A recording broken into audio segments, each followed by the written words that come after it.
Dragon keeper വളരെ അൺഎക്സ്പെക്റ്റഡായിട്ട് കണ്ടെങ്കിലും ഭയങ്കര ഒരു എക്സ്പീരിയൻസ് എന്ന സിനിമയാണിത്. ചില സിനിമകൾ അങ്ങനെയാണ്, നമ്മൾ ഒട്ടും പ്രതീക്ഷിക്കാതെ കാണും. പ്രതീക്ഷിക്കുന്നതിലും കൂടുതൽ എക്സ്പീരിയൻസ് ഈ ഒരു സിനിമയിൽ അല്ലെങ്കിൽ സാറ്റിസ്ഫാക്ഷൻ ഈ ഒരു സിനിമയിൽ നിന്ന് കിട്ടും. അങ്ങനെ കിട്ടിയ ഒരു സിനിമയാണ് ഡ്രാഗൺ കീപ്പർ എന്ന് പറയുന്നത്. ഒരു അനിമേറ്റഡ് സിനിമയാണ്. ഒരു അനിമേറ്റഡ് സിനിമയിൽ നിന്ന് ഒരുപാട് നല്ല എക്സ്പീരിയൻസ് കിട്ടുക എന്ന് പറയുന്നത് വലിയ കാര്യമാണ്. പ്രത്യേകിച്ച് ചില അനിമേറ്റഡ് സിനിമകൾ അങ്ങനെയാണ്, നമുക്ക് ഭയങ്കരമായിട്ട് ഇൻഫ്ലുവൻസ് ചെയ്യും. അങ്ങനെ ഇൻഫ്ലുവൻസ് ചെയ്തൊരു സിനിമയാണ്. ഈ ഒരു സിനിമ പിങ് എന്ന് പറയുന്ന ക്യാരക്ടറിനെ ബേസ് ചെയ്തിട്ട് പിങ്ങിൻ്റെ പെർസ്പെക്റ്റീവിലാണ് ഈ ഒരു കഥ പോകുന്നത്. പിങ് ഒരു ചെറിയ ഓർഫനായിട്ടുള്ള പെൺകുട്ടിയാണ്.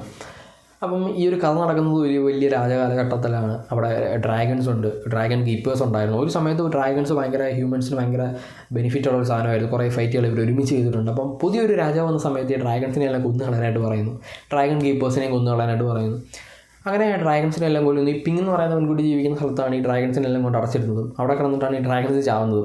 അപ്പം ഒരു സമയത്ത് അൺഎക്സ്പെക്റ്റഡായിട്ട് ഈ ഒരു ഡ്രാഗനെ മീറ്റ് ചെയ്യാനായിട്ട് പറ്റുന്നു. അൺഎക്സ്പെക്റ്റഡ് ഇതിനെ കാണുന്നു, ഈ പിങ് കാണുന്നു. പക്ഷേ അപ്പം പിങ് ഇത് ഭയങ്കര സംഭവമാണ് എന്നൊക്കെ, ഭയങ്കര ഡേഞ്ചറാണെന്നൊക്കെ വിചാരിച്ചിരുന്ന പിങ് പക്ഷേ അതിൻ്റെ ഒരു ഫുള്ള് സാധനം മാറ്റുന്നു.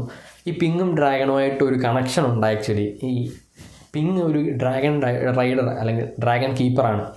അപ്പം ഈ ഡ്രാഗൺസ് പറയുന്നു, അവസാനത്തെ ഡ്രാഗൺസാണ് ഇത്. ഇമ്പീരിയൽ ഡ്രാഗൺ എന്ന് പറയുന്ന കാറ്റഗറിയിൽ അവസാനത്തെ ഡ്രാഗൺസാണ് ഇവർ. 2 ഡ്രാഗൺസാണ്, ഡാൻസർ എന്ന് പറയുന്ന ഡ്രാഗണും വേറൊരു ഡ്രാഗണും.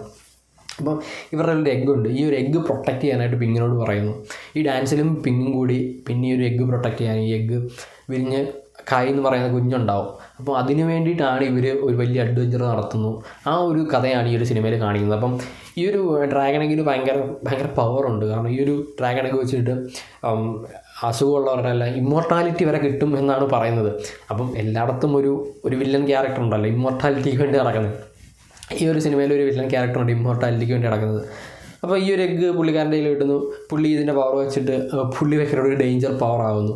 അപ്പം ഇതിനെല്ലാം സർവൈവ് ചെയ്ത്, ഇതിൽ നിന്നെല്ലാം സർവൈവ് ചെയ്തിട്ട് ഈ എഗ്ഗുമായിട്ട് പിങ്ങും ഡാൻസർ എന്ന് പറയുന്ന ഡ്രാഗണും പിന്നെ ഒരു എലിക്കുഞ്ഞുണ്ട്.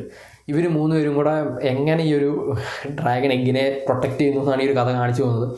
അവസാനം ഈ ഒരു ഡ്രാഗൺ എഗ്ഗ് ഉണ്ടാകും, അല്ലെങ്കിൽ വലിയ ഡ്രാഗൺ എന്തോ അങ്ങനെ പോകുന്ന ഒരു ഫാമിലി ഫ്രണ്ട്ഷിപ്പ്, അങ്ങനെ ഭയങ്കര രസകരമായിട്ട് പ്രസൻറ്റ് ചെയ്ത, പ്രത്യേകിച്ച് ഒരു 13+ സിനിമ എന്നൊക്കെ നമ്മൾ പറയില്ല, ഡിസ്നി സിനിമകൾ എന്നൊക്കെ പറയില്ലേ, ഒരു ഡിസ്നി സിനിമയാണ്. പക്ഷേ ഇത് ഒരു ജാപ്പനീസ് ബുക്കിൻ്റെ അനിമേഷൻ പ്രസൻറ്റേഷനാണ്. ആക്ച്വലി ഇങ്ങനെ ഡ്രാഗൺ കീപ്പർ എന്ന് പറയുന്നൊരു ബുക്ക് ഉണ്ടായിരുന്നു, അതിൻ്റെ ഒരു അനിമേഷൻ പ്രസൻറ്റേഷനാണ് ഈ ഒരു സിനിമ എന്ന് പറയുന്നത്.